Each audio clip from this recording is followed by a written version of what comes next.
Hey everyone, welcome in. Bonjour à tous et bienvenue. This is Coach Mike ESL, back with another practical English lesson. Aujourd'hui, nous allons étudier quelques phrases et expressions pratiques pour parler des activités du week-end en anglais.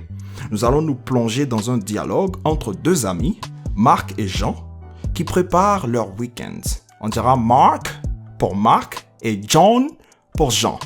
Let's go for it. Démystifions l'anglais. Listen closely and try to catch these expressions.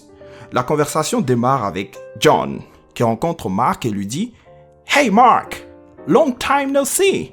How have you been? » Alors ici, « long time no see » est une expression informelle pour dire qu'on n'a pas vu quelqu'un depuis longtemps. En français, on dira « ça fait longtemps ». Et « how have you been » signifie « comment vas-tu » spécifiquement lorsque vous n'avez pas vu cette personne pendant longtemps. How have you been? Or what have you been up to? Right? Et ici, Mark va répondre en disant Hi John, it's been a while. Right?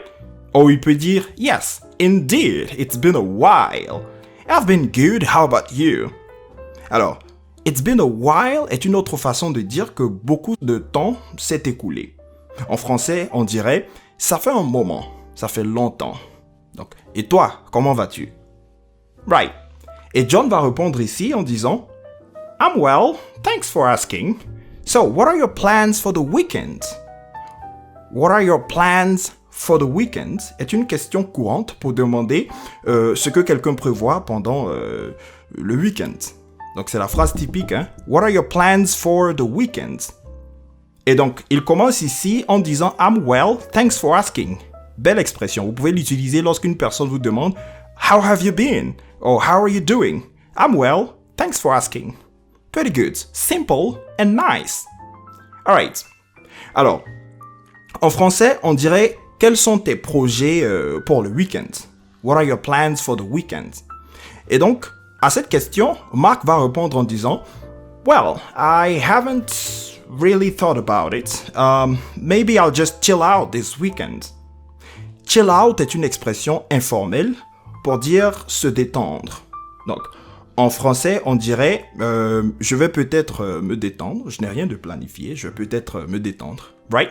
So, lorsqu'il dit I haven't thought about it. Haven't thought about it signifie je n'y ai pas pensé. Je n'ai rien de prévu. On dira comme ça. Right? So, to chill out, se détendre. Et John répond en disant Sounds good. How about we catch up? Très belle expression. How about, c'est et si, ok? Donc vous utilisez how about pour faire une proposition à une personne. How about we catch up?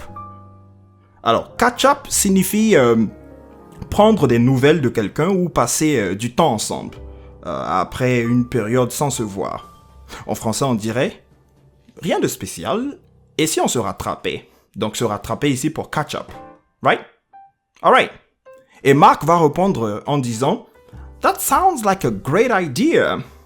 What do you have in mind? » Et John répond en disant « Well, I have booked a table at a restaurant on Saturday. » Mais là, je viens d'utiliser une expression assez intéressante. « That sounds like a good idea. » Right? Donc, c'est une très belle idée. « That sounds like. » Donc, lorsqu'une personne vous fait une proposition, vous pouvez dire « Ah, that sounds like, it sounds like a bright idea. It sounds like a good idea. » Excellente idée.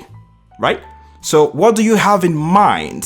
As-tu déjà pensé à quelque chose? Ou penses-tu à quelque chose? As-tu quelque chose à proposer? What do you have in mind? Et John répond en disant « Well, I've booked a table at a restaurant on Saturday. » Et donc ici, cette expression signifie « réserver ». To book.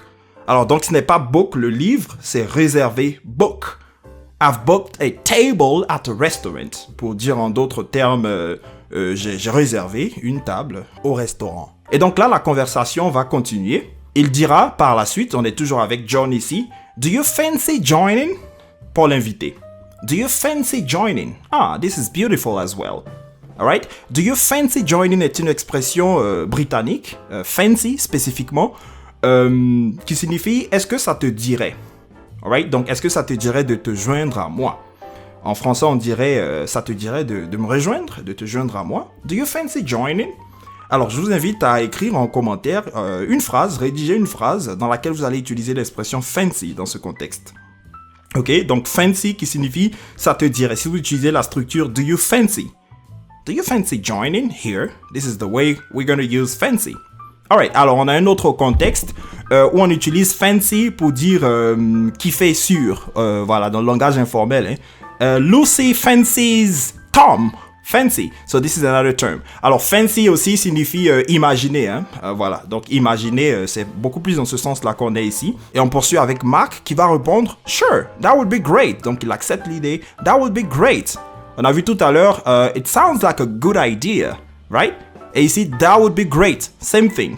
Donc pour accepter une idée, oui, c'est une très belle idée, je suis partant. That would be great. Ensuite, what about Sunday? Il introduit, il fait une autre proposition. Donc il demande, après ce jour, après le samedi, qu'est-ce qu'on peut prévoir pour le dimanche? What about? Ok, on a vu tout à l'heure, how about we, plus the verb. How about we hang out? I think that was a sentence I made. Et ici, what about Sunday? Ok? Donc, et le dimanche. Qu'est-ce qu'on pourrait faire le dimanche? Any plans? Any plans? Just like that. Any plans? Do you have anything planned? Et John va répondre en disant, I was thinking about going hiking this Sunday. Another beautiful sentence. Vous utilisez ici le gerund de go. Donc, c'est going.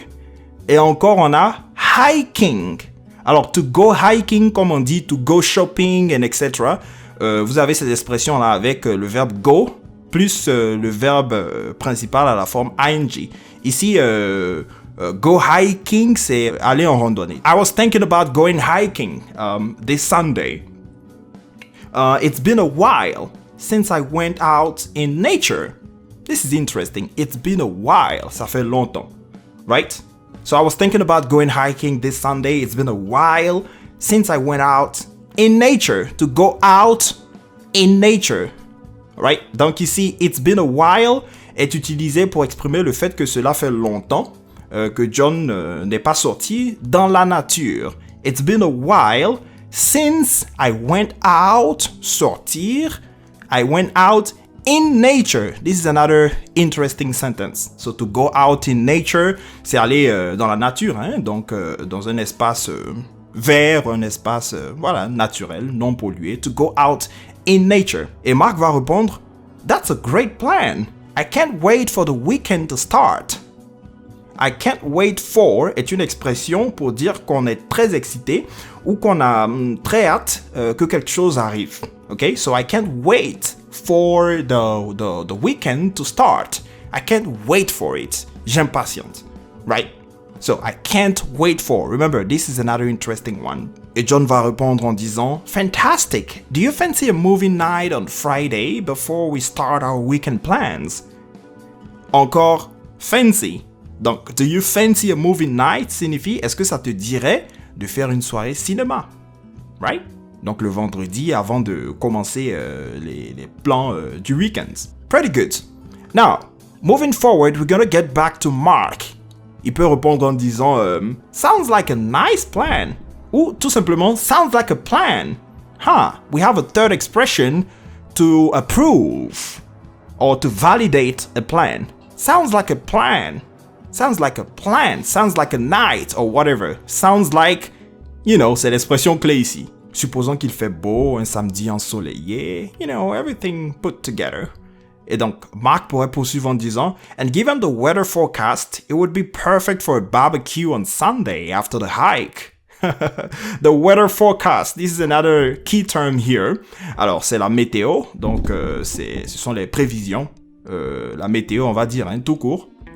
Donc, weather forecast. Il fait super beau, le temps le permet, donc il propose de faire un petit barbecue après la randonnée. Et John sera certainement d'avis. He will say, absolutely. I guess we have our weekend all sorted. This is another interesting one. Beautiful. I guess we have our weekend all sorted. To sort signifie mettre en ordre. Généralement, on va ajouter la préposition out. Donc, ça donne le phrasal verb sort out. To sort something out, c'est arranger, c'est mettre en ordre. A little bit like scooping up, right? To scoop up. Mais ici, I guess we have our weekend all sorted. En contexte, au fait, l'expression signifie que leur week-end est bien organisé, c'est déjà planifié, ok? Tout est calé, le plan est calé, comme on dirait de manière informelle. Right. Donc, en français, on dira, je suppose que notre week-end est tout organisé. Right. On peut terminer là, hein? Donc, Mark va répondre en disant, Me too, John. It will be a weekend to remember. It will be a weekend to remember. We will have a blast. Et là, je vous donne cette phrase comme exercice. This is your assignment. Comment est-ce que vous allez traduire cette phrase? It will be a weekend to remember. Remember, c'est se souvenir, se rappeler de quelque chose. Me too, John. He's okay with the idea. He's excited about it. And he says, it will be a weekend to remember. Right, this is your assignment. Veuillez proposer vos traductions en commentaire. And that's it, folks. I hope these weekend expressions will be helpful to you. Avant de terminer, souvenez-vous que la clé pour maîtriser n'importe quelle langue est la constance. Continuez à pratiquer ces expressions et elles deviendront naturellement une partie de votre conversation en anglais.